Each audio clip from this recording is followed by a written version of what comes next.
Una mattinata importante ed emozionante per i ragazzi della Valle.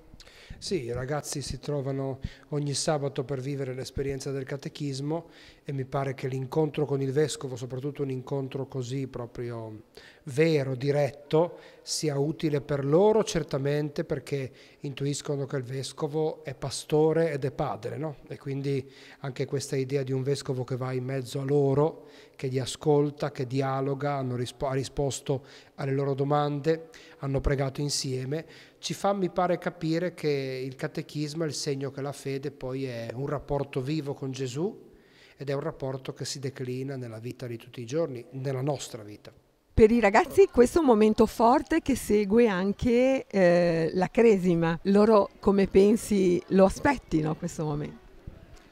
Ma io spero che lo attendano anche con un po' di trepidazione, forse anche un po' come un inizio della conferma del dono che hanno ricevuto domenica scorsa, no? Penso che sia molto importante che abbiano la possibilità di incontrare il Vescovo in un'occasione, diciamo, ufficiale e in una un po' più quotidiana, no? Proprio perché così possano imparare a vivere il dono che hanno ricevuto nella loro vita. Il tuo gruppo sono i discepoli che credono. Come hanno vissuto questo momento di incontro con il Vescovo? Credo proprio bene, perché lo aspettavano col cuore, dicevano meno male che il Vescovo viene anche da noi che veniamo a catechismo.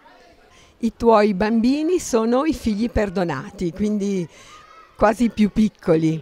Come è stato pensato questo momento? È stato un momento emozionante, è già stato pensato il sabato precedente che hanno preparato delle domande e hanno fatto delle belle domande e sono stati in gamba. Questi bimbi danno delle soddisfazioni, noi cerchiamo di mettere un semino ma loro a noi danno tanto.